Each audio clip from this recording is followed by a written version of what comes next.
आप सभी को नमस्कार। कल की जो हमारा क्लास था उसमें आपने देखा था कि जो महासागरीय लवणता है, महासागरीय लवणता क्या होती है, कैसे महासागरों में लवणता आई, ठीक है। और लवणता के कौन कौन से तत्व है, इनको प्रभावित करने वाले कौन कौन से कारक है, इन सब चीज़ों पर हमने कल की कक्षा में क्या कर ली थी, चर्चा कर ली थी, ठीक है। आज मैंने आपको जैसे कि कल ही बता दिया था कि हम लोग आज देखेंगे, यानी कि हम जो दूसरी क्लास रहेगी हमारी महासागरीय लवणता की, उसमें हम देखेंगे कि ये जो लवणता है इसका वितरण किस प्रकार है, किस प्रकार हमको प्राप्त होता है, यानी किन क्षेत्रों में हमको अधिक लवणता प्राप्त होती है और किन क्षेत्रों में हमको कम लवणता प्राप्त होती है, ठीक है। तो इसको हम ऊर्ध्वाधर स्तर पर भी देखेंगे, यानी गहराई के आधार पर भी देखेंगे, और हम इसको क्षैतिज रूप में भी देखेंगे, ठीक है। तो सबसे पहले हम, चूंकि हम महासागरीय लवणता पढ़ रहे हैं, तो हम इसका टॉपिक का नाम लिख लेते हैं महासागरीय लवणता, ठीक है। अब ये जो महासागरीय लवणता है, इसमें हमको इसका सबसे पहले हम देखेंगे इसका क्षैतिज वितरण, ठीक है। इसका क्या देखेंगे हम, इसका देखेंगे क्षैतिज वितरण। क्षैतिज वितरण में सबसे पहले हम बात करेंगे कर्क और मकर रेखा की। किसकी बात करेंगे? कर्क और मकर रेखा। यानी कि आप देखेंगे ये जो कर्क व मकर रेखा के आसपास के जो जलीय क्षेत्र है, यहाँ पर अगर मैं कहूँ एक लाइन में, तो यहाँ पर लवणता कैसी प्राप्त होती है? अधिक प्राप्त होती है, ठीक है।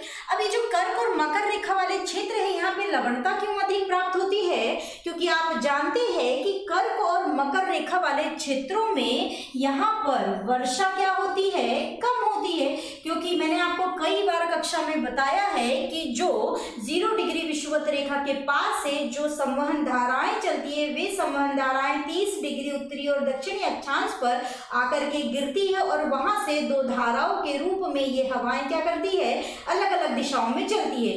चूंकि वहां से हवाएं आकर के नीचे बैठ रही है, अधिक दाब बना रही है, तो ऐसी कोई स्थिति उत्पन्न नहीं होती है 30 डिग्री अक्षांशों पर, यानी कर्क और मकर रेखा के आसपास के क्षेत्रों में, कि वहां पर क्या हो सके? वर्षा हो सके। तो यही कारण है कि आपके जो कर्क और मकर रेखा वाले क्षेत्र है, यहाँ पर वर्षा की मात्रा में क्या आती है? कमी। और अगर स्वच्छ जल की आपूर्ति ही नहीं होगी तो लवणता की मात्रा कैसी हो जाएगी? अधिक हो जाएगी। तो पहला कारण क्या है इन क्षेत्रों में लवणता अधिक मिलने का? कि वर्षा क्या होती है? कम होती है। दूसरा कारण, चूंकि वर्षा कम हो रही है, वर्षा क्या हो रही है? कम हो रही है, तो जो वाष्पीकरण है, इस वाष्पीकरण की जो दर है वो भी कैसी हो जाती है? अधिक। और आपने देखा है कल की क्लास में मैंने आपको बताया है कि अगर वाष्पीकरण की दर अधिक होगी तो लवणता की दर भी कैसी होगी? लवणता भी कैसी होगी? अधिक होगी, ठीक है। तो पहला बिंदु ये आप याद रखेंगे, परीक्षा में कभी भी आपसे पूछा जा सकता है कि कर्क ऑप्शन रख सकता है कि निम्नलिखित में से सर्वाधिक लवणता या कम लवणता पाई जाती है। तो पहले मैं पूरा पढ़ा देती हूँ, उसके बाद मैं यहाँ से समझाऊंगी, है ना। तो यहाँ पर ये बात आपकी हो गई। इसके बाद दूसरे स्तर पर आप देखेंगे तो दूसरा जो आपका क्षेत्र है, मुख्य तौर पर हम अरब सागर, किसकी बात करें? अरब सागर वाले क्षेत्र की, और हम बात करें बंगाल की खाड़ी वाले क्षेत्र की, बंगाल की खाड़ी वाले क्षेत्र की, या एक भाषा में अगर मैं कहूँ इन दोनों को मिलाकर, तो हम बात कर सकते हैं किसकी? हिंद महासागर वाले क्षेत्र की, हिंद महासागर वाले क्षेत्र की, ठीक है। अब हिंद महासागर में जो औसत लवणता प्राप्त होती है वो कितनी प्राप्त होती है? 35/1000 यहाँ की औसत लवणता प्राप्त होती है। अब चूंकि अरब सागर और बंगाल की खाड़ी दोनों ही किसका हिस्सा है? हिंद महासागर का, लेकिन दोनों की लवणता में आपको डिफरेंस देखने को मिलेगा।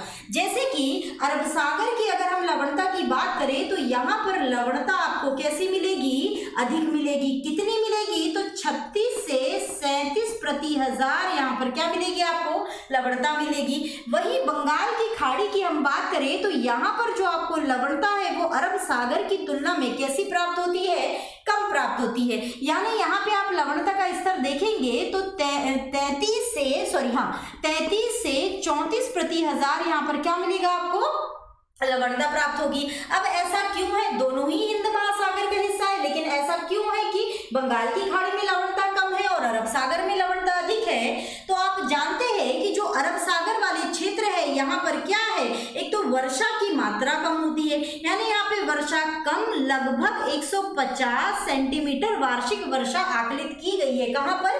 अरब सागर वाले क्षेत्र में। इसके अलावा आप देखेंगे बंगाल की खाड़ी, यहाँ पर क्या है, यहाँ पर वर्षा की मात्रा अधिक है, यानी यहाँ वर्षा की मात्रा कैसी है, अधिक। और जहां पर वर्षा की मात्रा अधिक होगी वहां पर स्वच्छ जल की आपूर्ति होगी, तो स्वाभाविक तौर पर तो यहाँ पे वर्षा की जो मात्रा आकलित की गई है लगभग 250 सेंटीमीटर वार्षिक वर्षा होती है, तो स्वाभाविक तौर पर यहाँ पर स्वच्छ जल की आपूर्ति होती रहती है। इसीलिए जो आपका बंगाल की खाड़ी है यहाँ पर क्या है, लवणता अरब सागर की तुलना में कैसी पाई जाती है, कम पाई जाती है। इसके अलावा आप देखते हैं कि अरब सागर में जो नदियां गिरती है वे छोटी होती है, नदियां हैं जो एक तो क्या है, कम है, एक तो नदियां क्या है इनमें गिरने वाली कम है, और ऊपर से कैसी है, छोटी भी है, तो बहुत अधिक जल उनका आकर के अरब सागर में समाहित नहीं होता। तो ये जब नदियां कम है और छोटी है, मतलब बहुत अधिक जल लेकर के नहीं आती है, तो स्वाभाविक तौर पर अरब सागर में स्वच्छ जल की आपूर्ति कैसी बनी रहती है, कम बनी रहती है।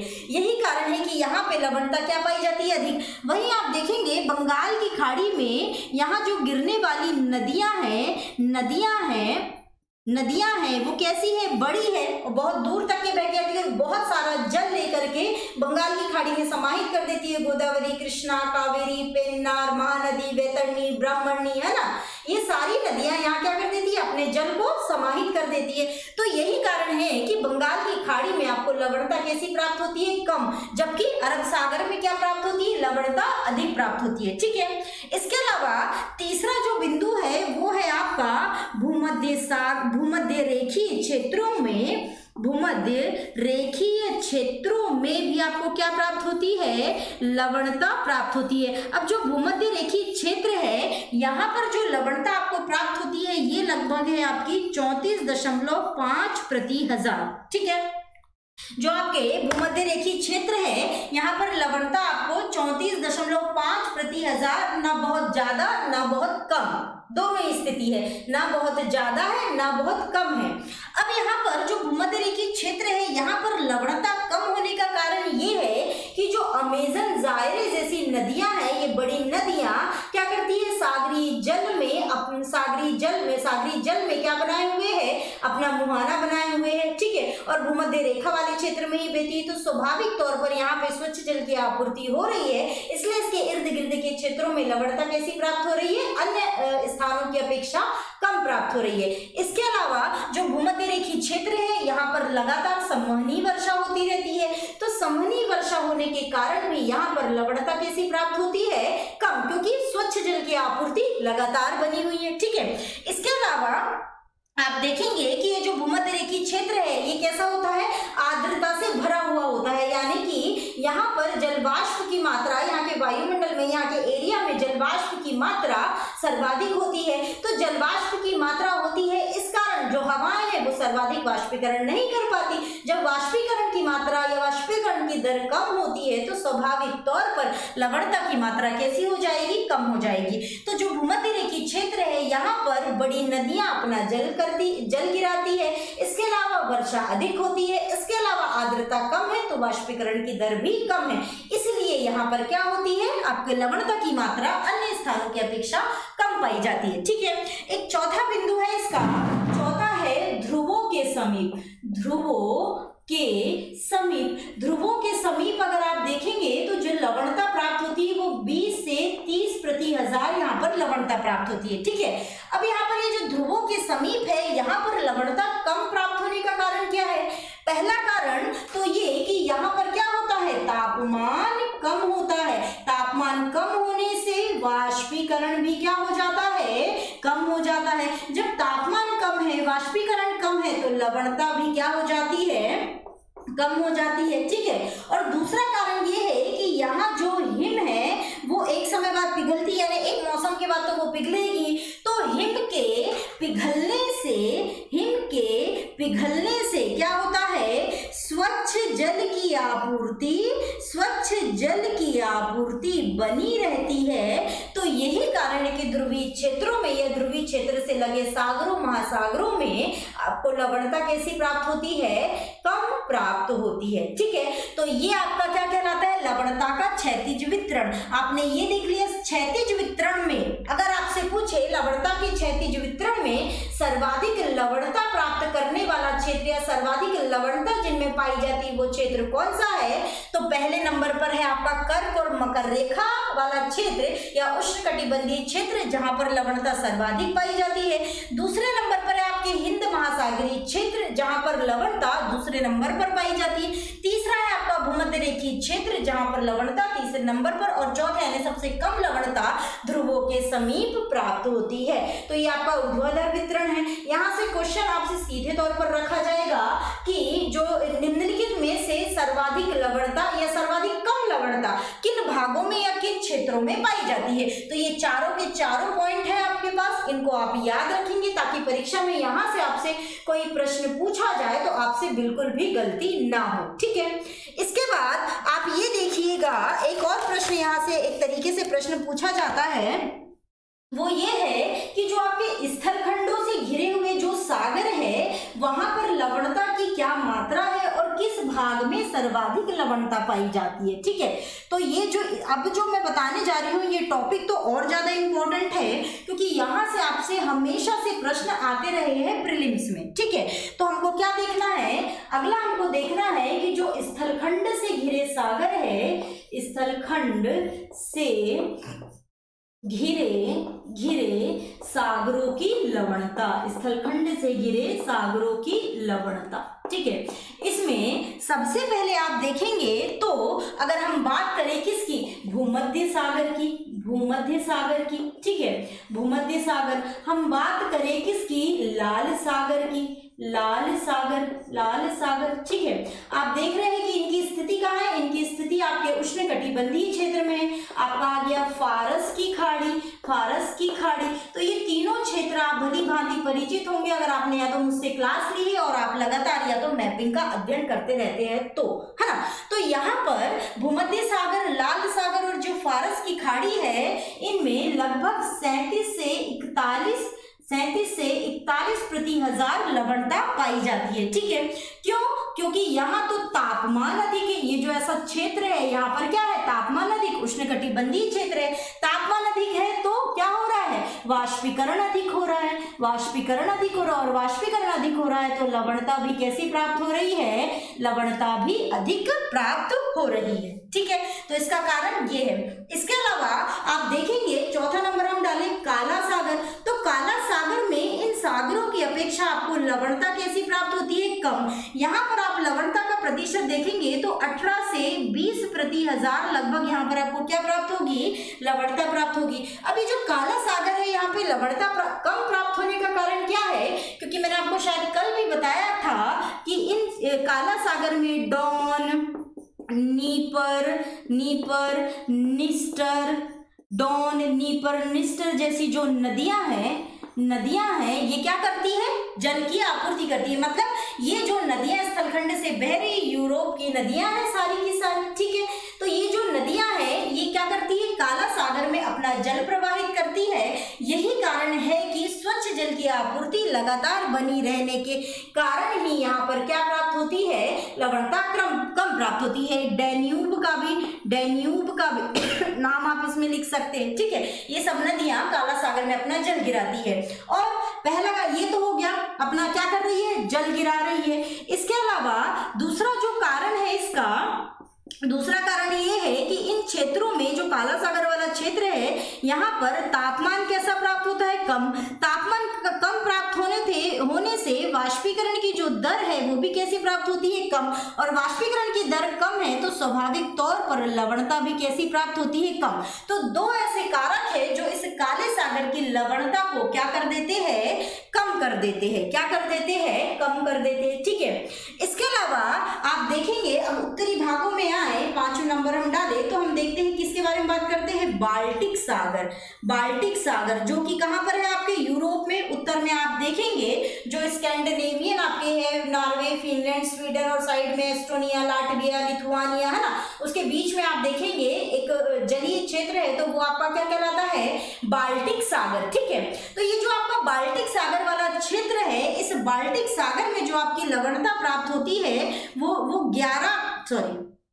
11 प्रति हजार लगभग यहाँ पे क्या प्राप्त होती है, लवणता प्राप्त होती है। यही बाल्टिक सागर में आप पाएंगे बोथनिया की खाड़ी। तो जो आपकी बोथनिया की खाड़ी है इसमें 2 प्रति 30,000 लवणता प्राप्त होती है।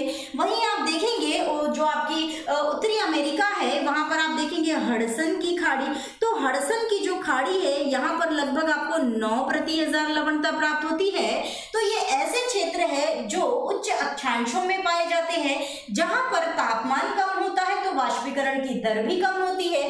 जब वाष्पीकरण की दर कम होगी तो क्या होगा, लवणता भी कम होगी। इसके अलावा जो हिम है, हिम के पिघलने से इनमें लगातार स्वच्छ जल की आपूर्ति बनी रहती है, तो इन क्षेत्रों में क्या होता है, लवणता इतनी कम पाई जाती है। ठीक है, इसके अलावा जो आपके उष्णकटिबंधीय क्षेत्रों से घिरी हुई जो झीलें हैं, जो उष्णकटिबंधीय आपकी झीलें हैं या उष्णकटिबंधीय क्षेत्रों से घिरी हुई जो झीलें है आपकी, वहां पे लवणता का स्तर क्या प्राप्त होता है, इन सबको नोट कर लीजिएगा। ठीक है, ये चीजें बहुत काम आने वाली है आपके। ठीक है, अगर आप चाहते हैं कि हर क्वेश्चन आपसे बने, कोई दिक्कत ना हो, आराम से आपको कॉन्सेप्चुअल चीजें बने, फैक्चुअल चीजें बने, तो आप चीजों को लिखते चले, मैं जो भी बता रही हूँ। ठीक है, बहुत ही सटीक और बहुत ही महत्वपूर्ण जानकारी है ये आपके लिए, है ना।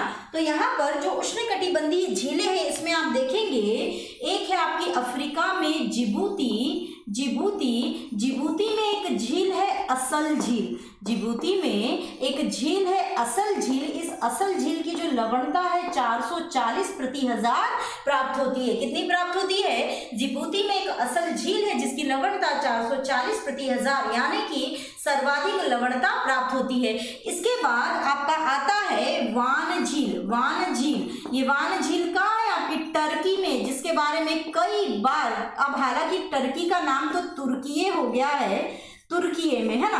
तो तुर्की में ये आपकी वान झील है और इसकी जो आपको लवणता प्राप्त होती है 340/1000। कहीं कहीं बुकों में आपको 330/1000 भी मिल सकता है, लेकिन एग्जैक्ट अगर मैं डाटा आपको दूं तो 340/1000 इसकी क्या प्राप्त होती है, लवणता।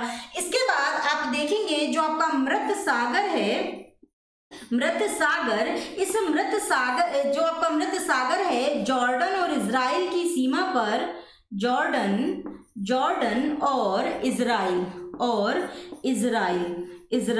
ठीक है, जॉर्डन और इजराइल की सीमा पर इसकी जो लवणता है वो 320/1000 प्राप्त होती है। ठीक है, किसकी, मृत सागर, जो कि जॉर्डन और इजराइल की सीमा पर है, इसकी लवणता कितनी प्राप्त हो रही है, 320/1000। इसके बाद आता है आपका great salt lake, great salt lake जो आप साल्ट लेक जो आपका की यूएसए में है, यूएसए में, उत्तरी अमेरिका महाद्वीप, यूएसए। नीचे आप देखेंगे तो जो आपका ग्रेट साल्ट लेक है, इसकी जो लवणता प्राप्त होती है 240/1000 प्राप्त होती है। ठीक है, तो यहाँ पर आपके पास सबका डाटा, इतना डाटा मैंने आपको दे दिया है कि प्रीलिम्स में अगर आपसे कोई प्रश्न आएगा, अगर आपने इन चीजों को समझे हो, इन चीजों को आप बार बार पढ़ रहे हो, रिवाइज कर रहे हो, नोट कर रहे हो, तो प्रीलिम्स में अगर इस टॉपिक से आपसे कोई क्वेश्चन आएगा तो मुझे नहीं लगता कि वो इससे बाहर जाने वाला है। ठीक है, इतना मैंने आपको करवा दिया है। तो आपके लिए काम बस ये है कि चीजों को आप नोट करते चलो। मैं सब चीज लिखा रही हूँ ताकि आपको नोट करने की भी दिक्कत ना हो, है ना, तो इनको नोट कर लिया करें आप लोग। तो यहाँ पर आप देखेंगे कि ये क्या प्राप्त हो रही है आपको, लवणता, यानी कि जो उष्णकटिबंधीय क्षेत्र है या यहाँ पे पाई जाने वाली जो छोटी बड़ी झीलें हैं, उनमें कुल इतनी लवणता प्राप्त होती है। तो सर्वाधिक लवणता जिबूती की असल झील में प्राप्त होती है। अब कई बार ऑप्शन में ये नहीं रहता है तो उसके ऊपर क्या आ जाएगा, वान झील, वान झील भी नहीं होगा तो उसके ऊपर क्या आ जाएगा, मृत सागर, मृत सागर भी नहीं होगा तो उसके ऊपर क्या आ जाएगा, ग्रेट साल्ट लेक। यानी कि आपने कॉन्सेप्चुअल भी समझ लिया कि लवणता कहाँ ज्यादा हो सकती है, कहाँ कम हो सकती है, और आपने फैक्चुअल भी चीजें देख ली कि कहाँ पे लवणता ज्यादा है और कहाँ पे कम है। विथ मैंने आपको कि क्यों ऐसा है उसका भी मैंने आपको आंसर दे दिया। ठीक है, इसके बाद अगला और एक छोटा सा टॉपिक बस बचा है इसके संदर्भ में, वो है आपका लवणता का ऊर्ध्वाधर वितरण। ठीक है, क्या है, लवणता का ऊर्ध्वाधर वितरण। ऊर्ध्वाधर वितरण यानी कि हम बात करने वाले हैं लवणता का गहराई के साथ लवणता में क्या परिवर्तन आता है, क्या परिवर्तन आता है या देखने को मिलता है, क्या परिवर्तन होता है। ठीक है, आप देखेंगे कि गहराई के साथ जो लवणता है वो समुद्र की एक तो स्थिति पर निर्भर करती है। पहली बात क्या समझेंगे कि गहराई के साथ लवणता स्थिति पर निर्भर करती है। इसके 3 बिंदु के रूप में मैं आपको गहराई के साथ लवणता को समझा दे रही हूं, ठीक है। अब यहाँ पर सबसे पहली बात इसमें यह की जाती है कि जो समुद्री सतह है, समुद्र की जो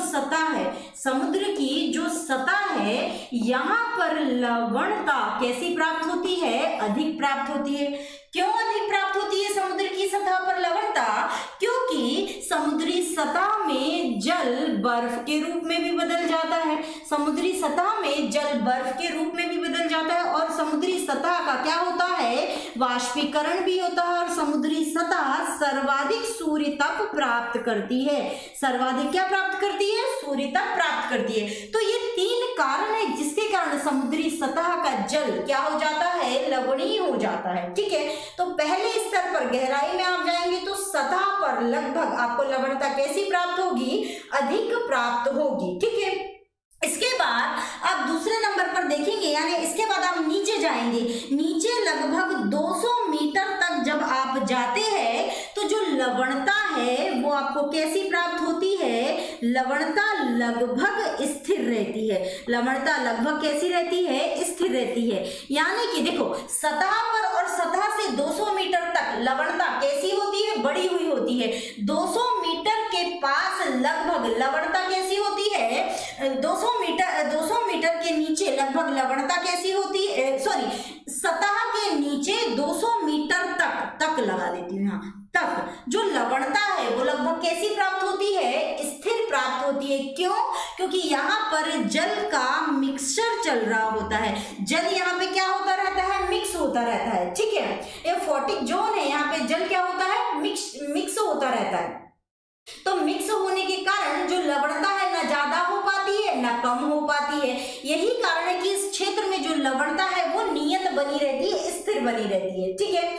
इसके बाद 200 मीटर की गहराई के बाद जब आप नीचे जाते हैं, यानी कि 200 मीटर से 1000 मीटर की गहराई पर जब आप जाते हैं तो जो लवणता है उसमें क्या आने लगती है? कमी आने लगती है। जहां से ये लवणता में ये जो परिवर्तन होता है, इस परिवर्तन को या इस जोन को हेलोक्लाइन जोन कहते हैं। इसको क्या कहते हैं? हेलोक्लाइन जोन। हेलोक्लाइन जोन आपका 200 से 1000 मीटर तक के मध्य पाया जाता है, और ये जो हेलोक्लाइन जोन है, इसके बाद जो लवणता है उसमें तीव्र परिवर्तन देखने को मिलता है। इसमें क्या मिलता है? लवणता में तीव्र परिवर्तन देखने को मिलता है। तीव्र परिवर्तन देखने को मिलता है, यानी कि लवणता में क्या आती है? एकदम से अचानक से कमी आ जाती है, ठीक है। तो सतह पर बढ़ेगी, 200 मीटर तक स्थिर रहेगी, और 200 मीटर से 1000 मीटर तक जो कि हेलोक्लाइन जोन कहलाता है, यहाँ पे लवणता में तीव्र गति से परिवर्तन आता है। और मुख्य तौर पर हम देखें तो लवणता क्या होती जाती है? कम होती जाती है, ठीक है। तो ये थे आपके टॉपिक लवणता से संबंधित। पूरा आज टॉपिक आपका कंप्लीट हो गया है, पार्ट 1 पिछली क्लास में। अगर आपने अभी भी नहीं देखा है तो उसको जाकर के देख लीजिएगा, ठीक है। आज ये कंप्लीट हो गया है। इससे संबंधित कोई प्रश्न आपके दिमाग में अगर उठ रहा है तो आप कमेंट के माध्यम से मुझसे बोल सकते हैं। वहां पर कमेंट में आप देख लीजिएगा, हमारी टीम देखेगी और फिर मुझे वो इन्फॉर्म कर देगी कि ये क्वेश्चन है, ठीक है। इसके अलावा अगर आपने अभी तक सब्सक्राइब नहीं किया है तो आप इसको कृपया करके सब्सक्राइब कर लें, और आप चैनल को लाइक भी कर दिया करें, और आप एक काम कर दिया करें कि इसको थोड़ा सा शेयर भी कर दिया करें, है ना। तो इसके अलावा अब बाकी की जो क्लास है वो कल की कक्षा में होगी। क्या टॉपिक लेके आना है विचार करूंगी उस पर, ठीक है। आप लोगों का भी अगर कोई टॉपिक हो तो आप मुझे बता सकते हैं कमेंट के माध्यम से। आप लिख सकते हैं कि मैम हमको ये टॉपिक समझना है, तो मैं फिर उस टॉपिक पे आपसे चर्चा कर लूंगी। बाकी नहीं तो मैं तो अपनी ओर से इंपॉर्टेंट टॉपिक लेकर के आया ही करूंगी, ठीक है। तो आज के लिए बस इतना ही। बहुत बहुत धन्यवाद। बाकी हम कल मिलेंगे।